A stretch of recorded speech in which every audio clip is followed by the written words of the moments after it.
Welcome to the Brain Gain Youngstown Leadership Series podcast. Each week, we'll learn from leaders who are driving change and making an impact. Now here's your host, the CEO of the Youngstown Publishing Company, Jeff Herrmann. I think it's pretty cool stuff that's happening, that's going on here in Warren in the Voltage Valley. But, you know, sometimes people say, like, you can tell me, but I have to kill you, and stuff like that. And it's like, okay, like, I don't want to get killed. Right. Well, and so for the benefit of our Facebook audience, just Rick, and this is once again dual purposing. So before we do every recording, we actually, for the benefit of our amazing video producers and audio producers, so you have to say and spell your name and give your title and where we're at. My name is Rick Stockburger, RickStockburger, and I am President and CEO of Bright Energy Innovators. Bright Energy Innovators. And hello everyone, Jeff Herrmann, CEO of the Youngstown Publishing Company. So Rick, I think we're ready to get into the podcast recording portion. Is that correct, Steve? Do a clap. Yeah. Yeah, do the clap. We're just going to sync this in post. That's what happens. I know all about that. Well, you have a long media history too. A little bit, yeah. We did some work in that space. So. Right. Well, we're going to cover it all today. So Steve just did the clap. That's that little blip he looks for when he gets all the tracks back to the office and starts the editing process. But I'd say we'll probably keep this rolling on Facebook as long as possible. Sure. Do you want to give everyone just a quick high-level overview of what's most exciting here at Bright today? If they can't hang long, right? Just give us the quick hit. No, absolutely. So when I think about Bright and who we are and what we do, you know, we're the state of Ohio's only energy incubator. So we help companies from all across the state create jobs and create new technologies in the energy space. But one of the most important things about us is we're located right here in downtown Warren on Courthouse Square. Over the last couple of years, we've seen electrification come to the EV market or to the auto industry, as well as in other spaces. And so as Voltage Valley is emerging, you know, Bright gets to be on the forefront of those new technologies and helping those companies create more jobs and get more technology into that space, which turns into really good paying jobs for our talented young people that might not even be in the Mahoning Valley right now. They might just be from here and realizing, hey, I want to get back, and I want to get back to a bucolic, idyllic place like the Mahoning Valley. So, well, that's cool, and it's funny you say Voltage Valley. That's a term we've used a lot. I mean, it's currently. Is that Mike? Yep. Hey, Mike. Hi, Mr. You're in the middle of a multimedia our board chair session. Our board chair can make a. No, this is part of the dynamic process. Yeah. So that's Mike Ripko. Hey, Mike. Good to see you. Bright's board chair. We're live and we're recording. We're doing a multimedia production. Excellent. Thanks. Yeah. Okay. So Voltage Valley. What's funny is that term has been around about a year now, right? Mm-hmm. Now, mind you, it's a fantastic way to brand our community and our and where we're heading as a broad region. And I'd say at first it was felt like marketing, and it felt like this is cool, and we'll adopt that. But the other morning, I heard the president of General Motors. He was accepting his award at the chamber event, say Voltage Valley 5 times. Yeah. So that means it's very real and significant, right? If someone from Detroit, who, you know, he's born and bred in Detroit, if he can you guys are Voltage Valley, then I think that's meaningful and substantial. Would you agree with that or not? Yeah, no, absolutely. And I think, you know, when you think of a brand, the good brands actually mean something, right? Yeah. They actually, you know, it's not just like, oh, we're this, and but there's actually no substance to that. Right. You know, as we see, you guys just reported on Tata Steel hiring 42 new people in rechargeable batteries. It's not just Altium and Lordstown Motors that are doing this. Aptiv's down the street, Tata Thomas Steel Strip, and others. We've been doing this for some time. I mean, the only energy incubator in the state was here before Lordstown Motors and Altium thought about it. That's right. So, you know, this is something that we've been positioning this region for much longer than the last 2 years. It's just now coming to fruition, and now the economic development organizations and the for-profit companies are adopting and saying, wow, this is true. This is who we are. This is our future. Right. And that's what we want to see happen. So Bright's making an impact here in a hyper-local standpoint, right? So literally in downtown Warren, and there, it's a ripple effect into the broader Mahoning Valley, but you're making a statewide, if not national impact. Is that fair to say that we're completely on the map and dominating this space? No, absolutely. I mean, when we started getting involved in the national clean tech ecosystem was something that was important to me personally.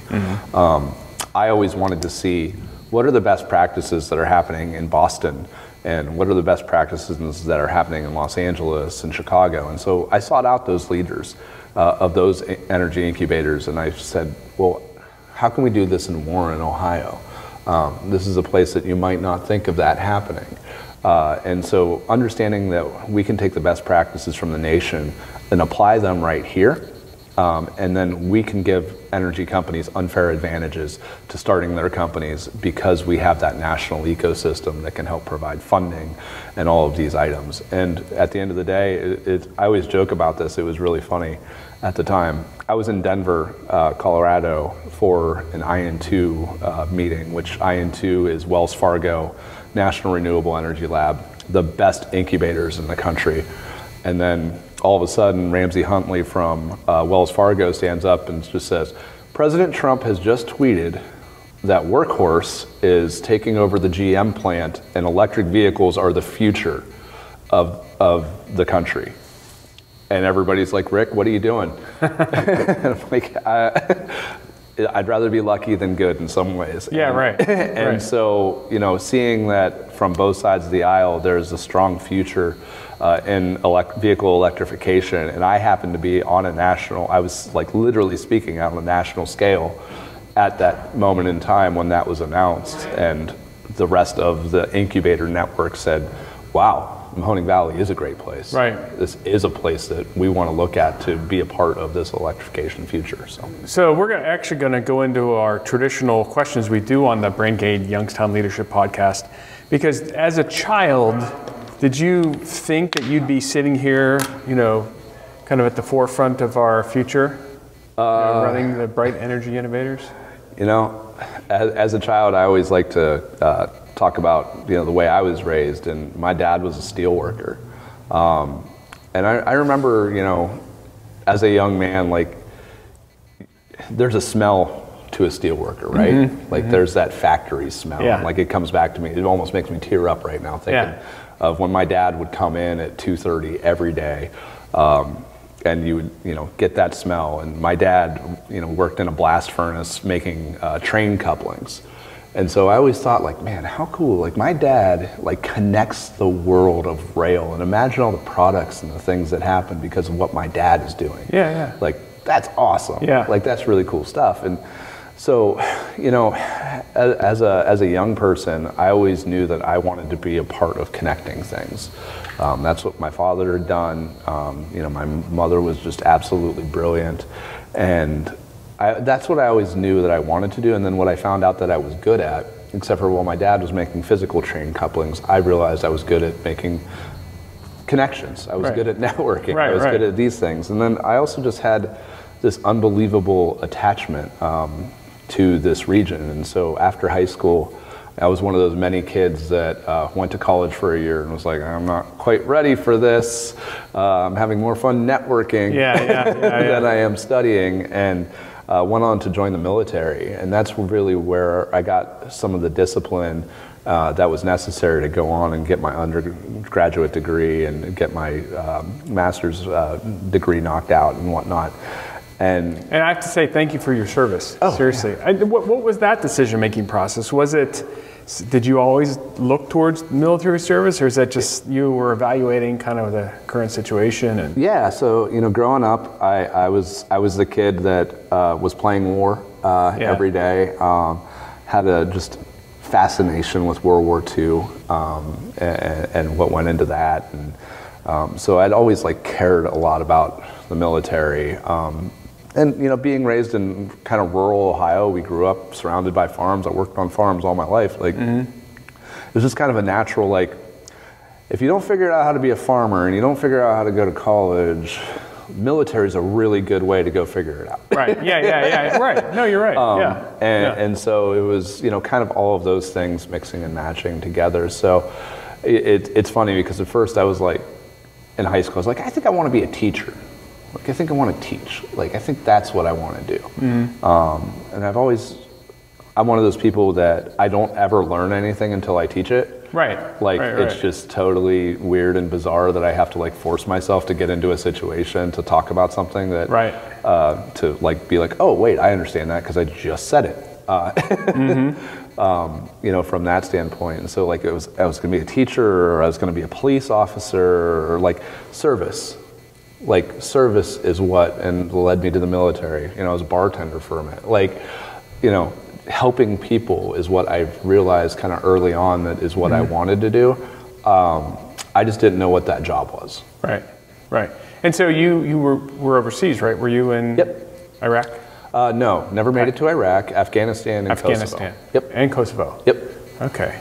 And was that experience, did that really inform the way you operate today, or what did you take away from that experience? Yeah, it was interesting. In Kosovo, I was actually the youngest and lowest ranking person to ever lead squad level missions on the Serbian border. So it was quickly recognized by my leadership and up to the general that I had the way you get promoted in the Army isn't always necessarily the best way that shows what your leadership potential is.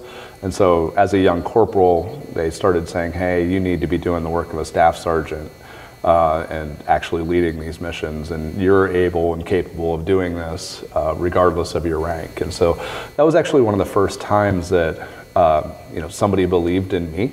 Right. More so than my rank or my position, but actually my ability. So they actually spotted you and just said, even this guy has potential, let's give him more challenge. And then sometimes I was like, could I just get paid what I was supposed to get paid? But, at any rate, so, that was the first time through that for me that I kind of got recognized as having really good leadership potential, and went through Warrior Leader course through that and was an honor graduate of that program in the military. And then, through Afghanistan, we were in northern Afghanistan, so Baghlan province, Kunduz province. You've probably seen a lot of media about, the fights that went on there. And I was an infantryman, so we were really, really deeply into that. We oversaw the first actual election in 2009 in Afghanistan. Wow. And we're in charge of, mostly northern Afghanistan with the Germans, on making sure that went off. So once again, I care so much about politics as well, and that comes back to I got to see people for the first time have a blue thumb because they got to vote for the first time in their life, and how proud they were of that.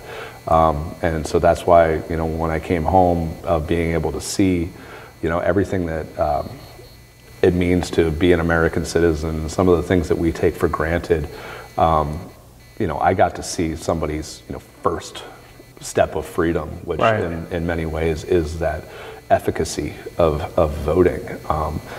And another thing that I take home from that every day is afterwards, because a lot of that combat, I deal with post-traumatic stress disorder, which is something that I'm relatively comfortable talking about as many as anybody can. But it's important to note that a lot of us veterans come back with that, and a lot of us deal with that in many different ways. And just because that's something that you end up with doesn't mean that's something that defines your leadership path or your projection. In some ways, it's something that you can use to further yourself. So, do you feel like, if you don't mind me asking, is it something that you get support? Do you have the support you need? Or no, and I appreciate that.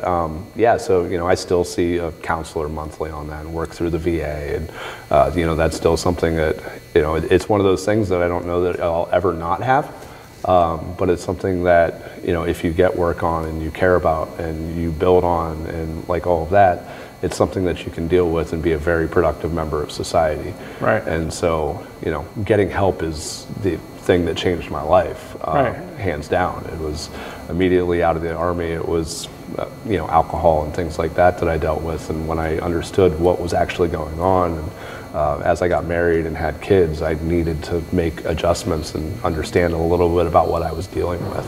And so that's something that when I went out and got help, that's what changed. That's what changed my personal trajectory and all of that.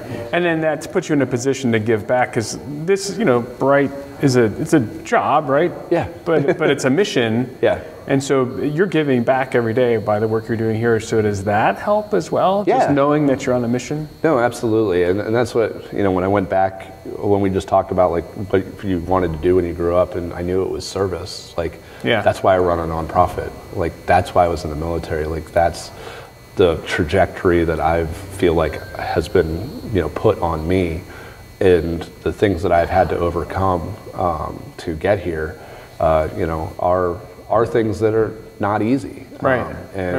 Being able to give back and to help focus on how do I be a part of the solution to bring jobs to, one of the, military isn't the only way that you get PTSD. There's a lot of people out in our community that deal with it undiagnosed every day, and so there's many ways to deal with that. And I think helping create good paying jobs for folks is something that can help on that trajectory. Right. Wow, Rick, this is impactful stuff. This is as long as I've known you, right, and I see you a fair amount.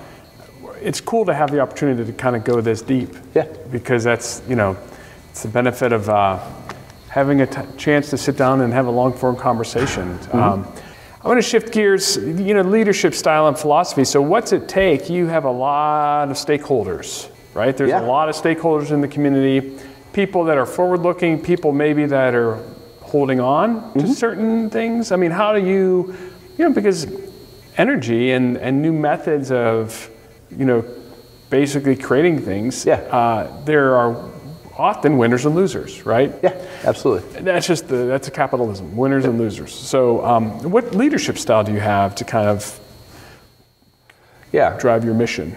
I always think, and I tell this story a lot, but one of the most influential stories in my life, actually going back to my love for World War II, was Major General Charles Canham.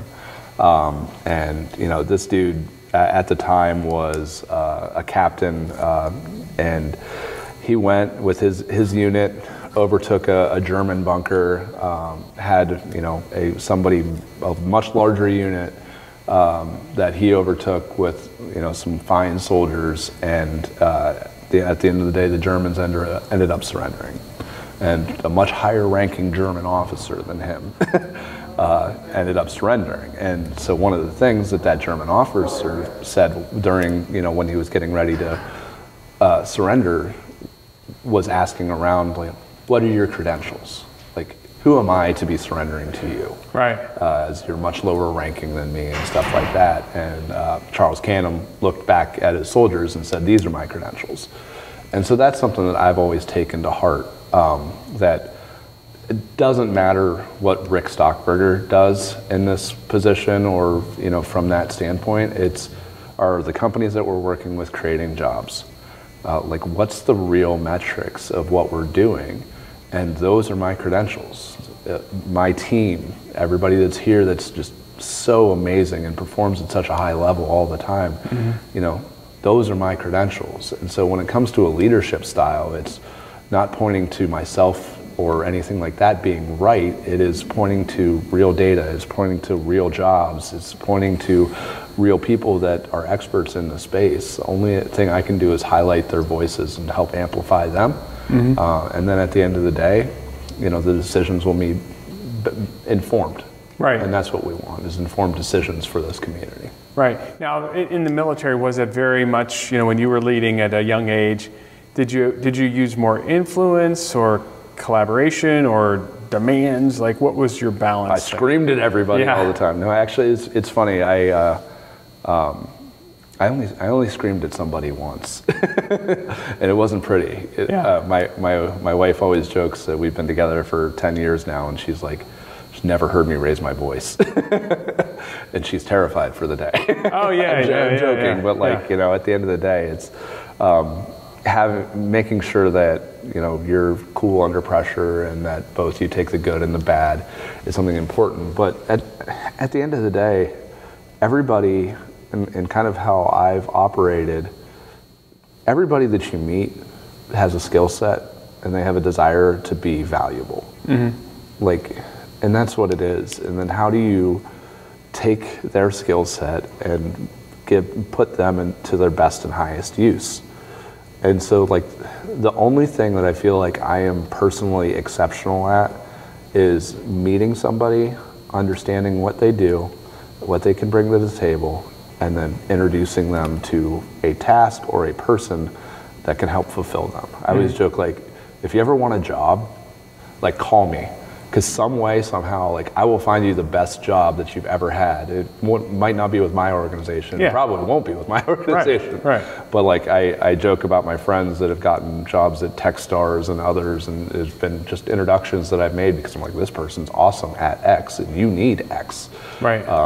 And so when it comes to mentoring startups and items like that, it's also makes it a little bit easier because I can go like, oh, this startup does this and they do this very, very well. And so I got to help them kind of focus on being exceptional at what they do. And then I can go in my head and say, well, First Energy needs this. That's a good introduction. Connecting again. Back to train connectors. Yep.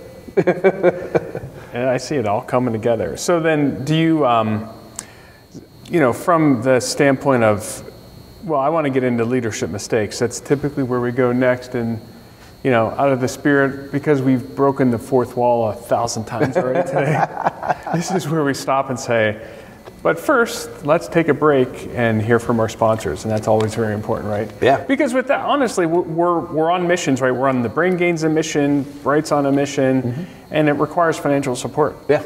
Period, right? Absolutely. And it's collaborative, it's transparent, and the people that are in the mission, hopefully there's benefit, impact to them as well. But we certainly always appreciate people that fund the mission. Yeah, right? No, absolutely. They're absolutely imperative. Right. And, you know, it's important for us to make sure that we relay the mission. Right. So. Well, that's true. Communication. That's something we've talked about. So we'll take a quick break and then be right back.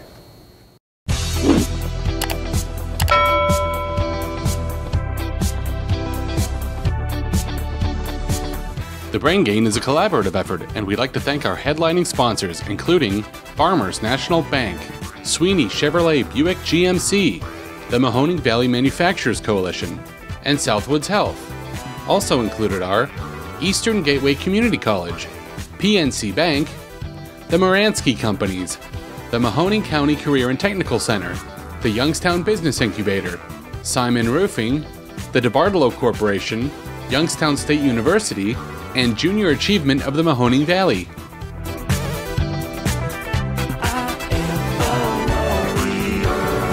And we're back. Oh, we did it! Good. Was that enough of a break, Steve? Yeah, that's fine. Thanks for giving me a second to think about that. Do you need another break? Need a sip of water? And Steve, this is all staying in. Sure. Yeah. Dead serious. That's fine. Less editing for me. No, he's serious. Yeah, I'm trying to make your job easier. Yeah. Seriously. All right, so given just the history and where this podcast is as much about learning who people are and how they tick, and sharing maybe opportunities for learning. What leadership mistakes have you made, and you know what can you share that was really instructive and maybe made you change the way you do things? Yeah, I've never made a mistake, Jeff.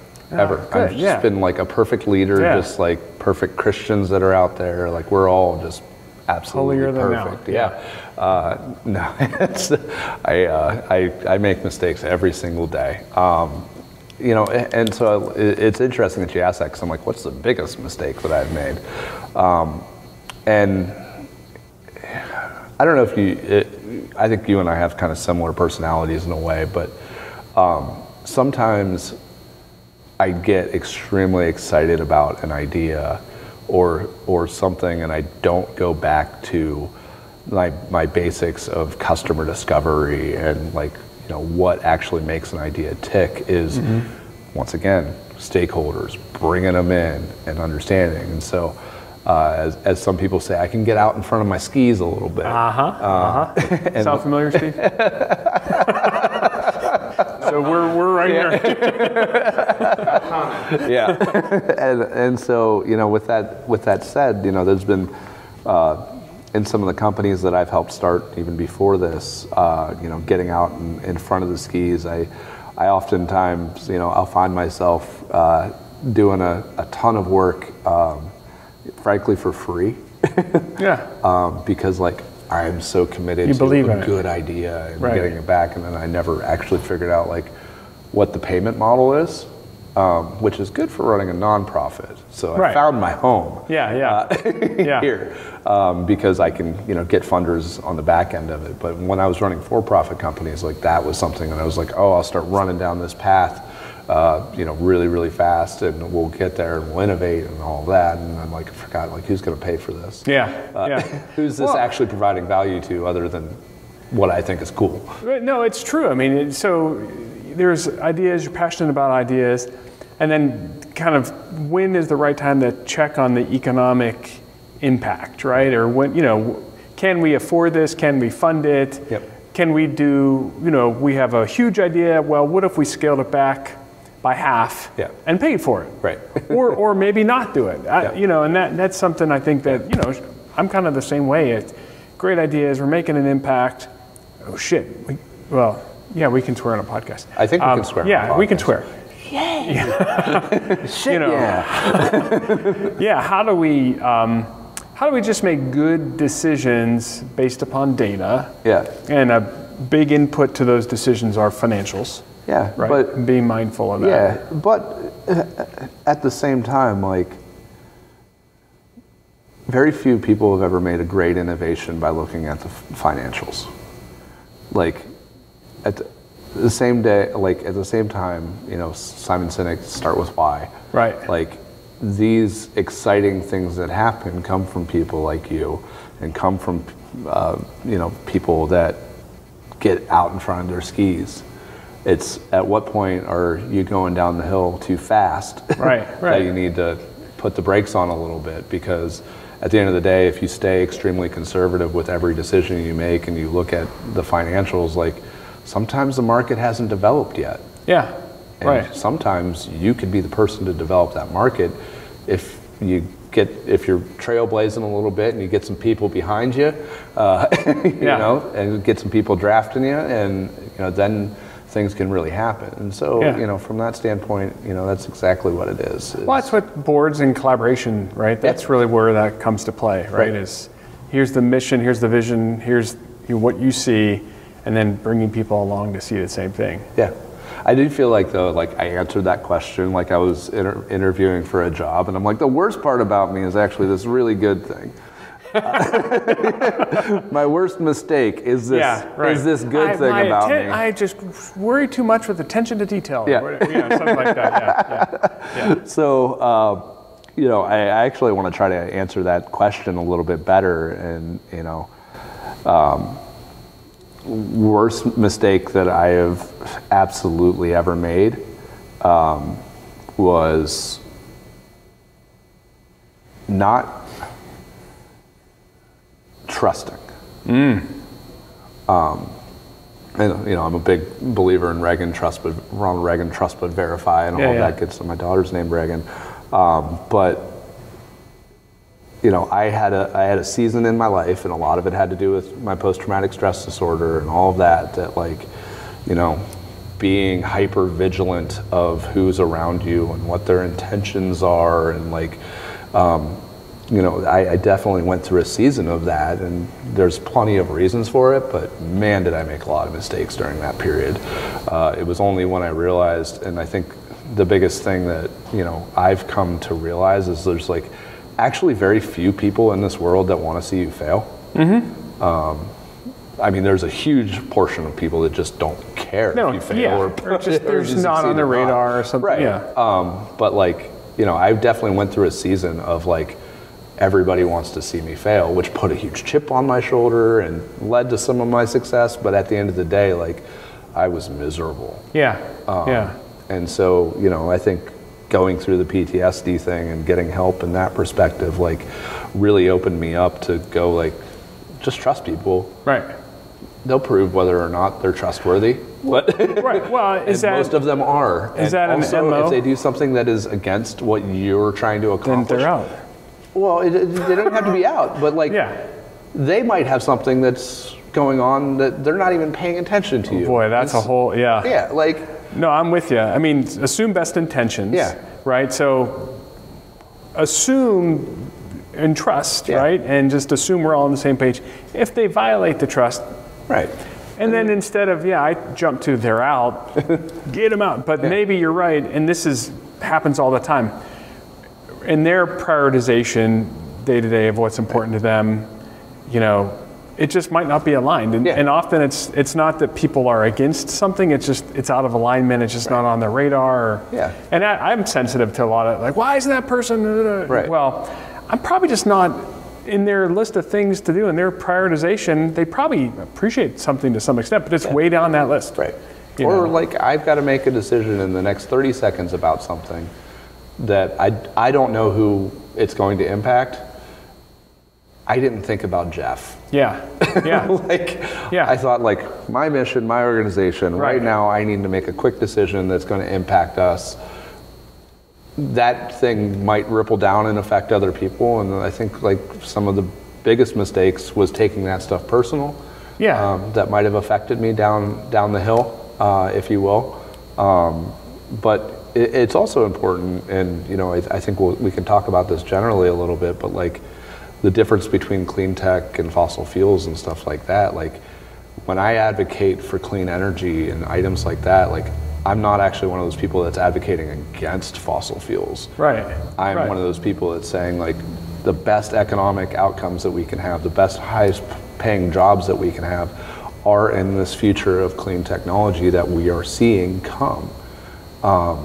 That's an opinion that I have, that I've founded on a lot of data and a lot of science and all of that good stuff. That doesn't mean that I think that fossil fuel jobs are bad. Or that they should stop existing. They absolutely should. There's no way that we can turn off natural gas or coal today, and there's no reason for it. Or the petrochemical industry, like 50% of EVs are going to be made with petrochemicals, guys. Like, all of this needs to work together, and it would be smart and conservative for everybody to realize that, like, just because you say one thing does not mean it's counterintuitive to something else. We have to raise, especially in our region and in our economy, the best ways that we can provide good paying jobs for talented young people. Like, I moved here because I think my 4 and 6 year old have a really good shot at getting educated here and creating a job that is fulfilling and something that they can do for the rest of their lives, and they don't have to move to New York. And I want to be a part of that solution. That's why I work for Bright. So then, that's an interesting point you bring up. So do you feel like, would you say, broadly speaking, that clean tech, like Bright, is defined by a commitment to clean tech? Is that the... No, we do have companies that are in fossil fuels. So it's, I would say 95% of our portfolio is in clean technologies or recyclable technologies and items like that. We're defined by the market. The most research that's happening in the state and in this region, and the new technology that's coming out, is in clean tech. Like, that's where the market has told us as a nonprofit that we need to support. We absolutely, if somebody comes in with a new fracking idea or something like that, if we're in a position to be able to help them to create jobs and economic impact in this region, then absolutely we'll help them. So then, what are you most excited about specifically? You're very close to this, and our audience is probably watching and observing and reading what's happening, but what, like, the tangible things you can say? I mean, I know we have, you know, obviously Altium Cells, $2.3 billion project, 1,500 jobs, TJX, Lordstown Motors. Yeah, there's that, and not just Lordstown, right? That's just that part of, you know, Trumbull County and the border of Mahoning. So Anything specific you want to share on like kind of exciting things coming up? Yeah, man. Yeah, so we were talking about it yesterday, actually.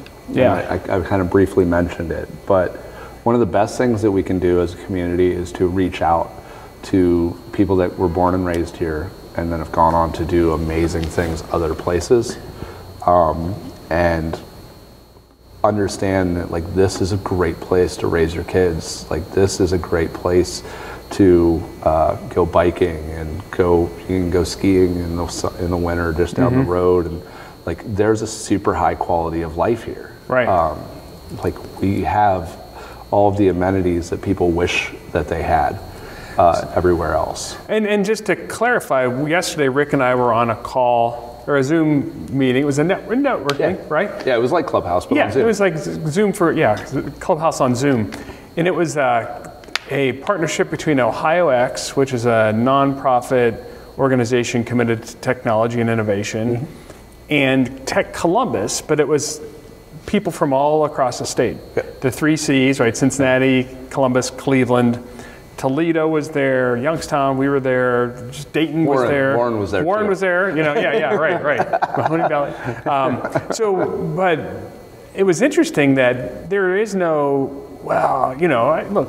you've been other places. I lived in Columbus for a period of time, and there was always kind of like, well, those people over in Youngstown, but we get respect. Yeah. We're actually demanding it, obviously, but I feel like there's a true collaborative spirit from a statewide level, and that's important for us to, we want to focus on success here, but I think we're definitely impacting the broader agenda, from a state and national standpoint. No, absolutely. And so, one of the things that I said yesterday was, who would have thought 5 years ago that the Mahoning Valley would be the best place to start an energy company in the country? Right. I don't know that we're officially there yet, but I work every day to make this the best place to start an energy company in the country. Yeah. And you're getting calls from? So, speaking of people that are, from here and moved on, there's a company called PCK. We've just prepped our warehouse for them to move here. And so they're moving from Austin, Texas, to come locate here in Warren, Ohio with their new space age technology. It's a roofing technology that, basically makes it so you only have to have ambient temperatures inside of a building. So huge defense opportunities with them, and they were able to receive a $10 million appropriation. And so they'll be coming here and doing their R&D and manufacturing here in our facility. No way. It's really exciting. That is awesome. Yeah. So explain that. Ambient meaning that there isn't an external heating and air conditioning system, climate control system, right? It's literally they take energy from the sun, and then they process that to create. So basically how it works is in the summer when it's really hot in places like Afghanistan that I fondly remember being 120 degrees and wearing 40 pounds of gear and carrying around a rifle and then going inside my tent that was 150 degrees. Basically what it does is it lets the good radiation through from the sun and doesn't let the hot stuff go. So it'll basically bounce back the heated radiation, and so it'll stay whatever the temperature is outside. It'll stay in the building, so it greatly reduces the need for HVAC in either direction, specifically cooling. Wow. So, Wow. And once again, this we just talked about, capitalism, winners, losers. Not that HVAC. This is not going to kill the HVAC industry. Not at all. It's mostly for military purposes where, you don't have HVAC. Right. Well, out in the middle of, places without the infrastructure. Wow, that's fascinating. Yeah. Any other companies? And then we just signed a client engagement letter with a company called Czar Power. Tony Frazone is the CEO of that. Went to Field High School down the street here. Ended up serving in the military for 10 years as an officer, and Czar Power just won the Mass Challenge in Massachusetts and Boston. His co-founders from Boston, and they also just are really, really quickly moving forward on some large purchase orders for their device. And Tony said, "Hey, I'm in Texas. I'm getting out of the military in a week. Like, where do I want to Give me a reason to come here, yeah. And that's what it was, hey, man, like we have a world-class incubator right here in Warren, downtown Warren, Ohio. I can connect you to all of the people that you need to be successful. Right. And you can do it at home in a place that, you know, you can send your kids to school and grow, you know, a really great community. Grow in a really great community, and honestly, a workforce that's second to none as far as manufacturing capabilities. Absolutely. And then thinking of like other items for their product of like additive manufacturing and things like this community has kind of all the things that you need to be future facing. And so Czar Power is producing a very cool device that actually enables DC fast charging. Solar inversion, so solar inverter, and a couple other items in their box that basically, you know, is a partnership opportunity to put a bunch of things that need to go in your house. Once you want to charge your electric vehicle, you want to put solar on, and you know the big thing about it is those systems cost anywhere from $25,000 to $30,000, and Tony and his team figured out a way to do it for between 5 and 10. That's he's consolidating like 5 pieces of equipment or something. Yep. Yeah, I saw those plans. I talked to him, you know, one of those people you meet on LinkedIn, right? Yeah. You might have been the person to send him to me. I think I did, actually. So I'm happy that... You did it. You did it. No, Jeff Herrmann. we did it, right? But that's a value of really connecting with people on technologies like Clubhouse. You just never know who you're going to meet.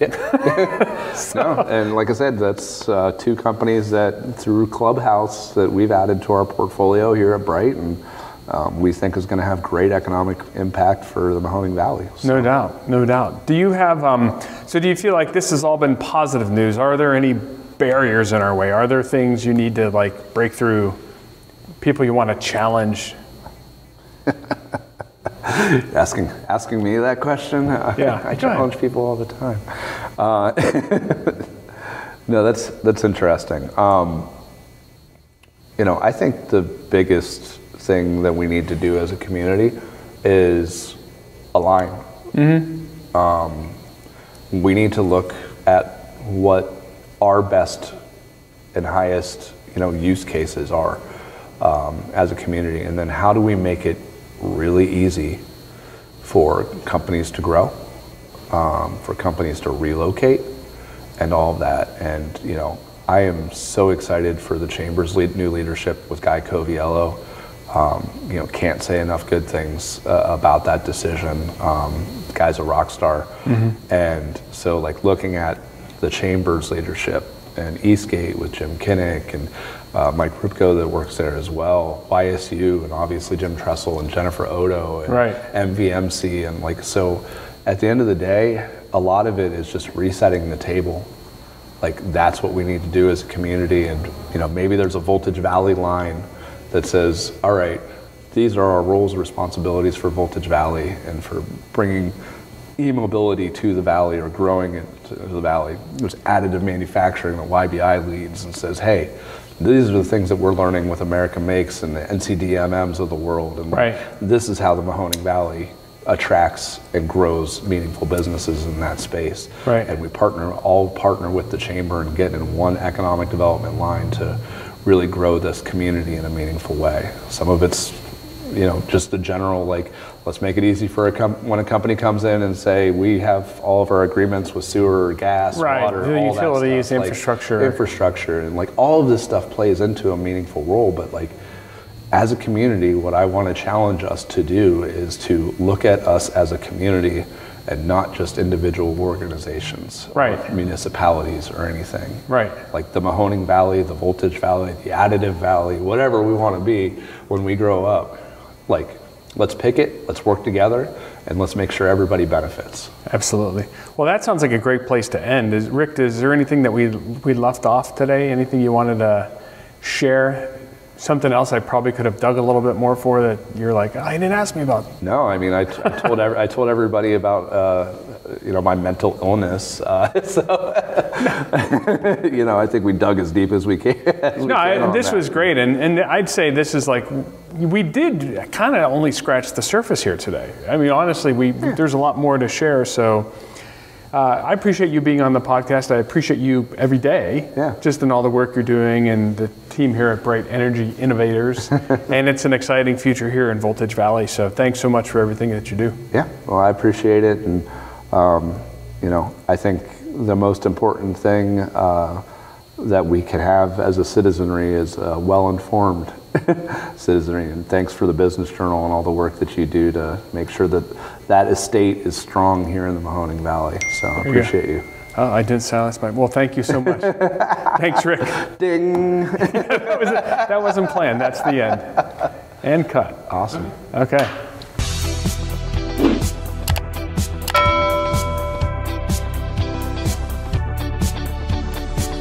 Thanks for joining us on the podcast today, because together we're building a culture of entrepreneurship and promoting workforce development.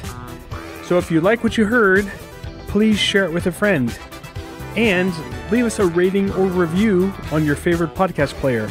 Your feedback is very important to us. We want to make the show better all the time. And if you would like to give me direct feedback, email me, please. My email is jherrmann@business-journal.com, or you can find me on LinkedIn. And lastly, would love to thank the members of the Brain Gain Coalition. Those headline collaborators include Farmers National Bank, Sweeney Chevrolet Buick GMC, the Mahoning Valley Manufacturers Coalition, and Southwoods Health.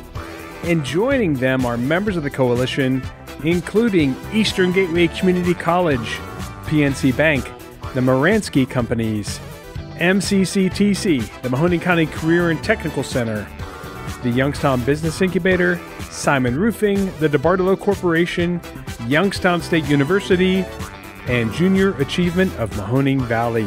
Without them, none of this would be possible. So thanks again for joining us today, and remember, together we are building a culture of entrepreneurship and promoting workforce development.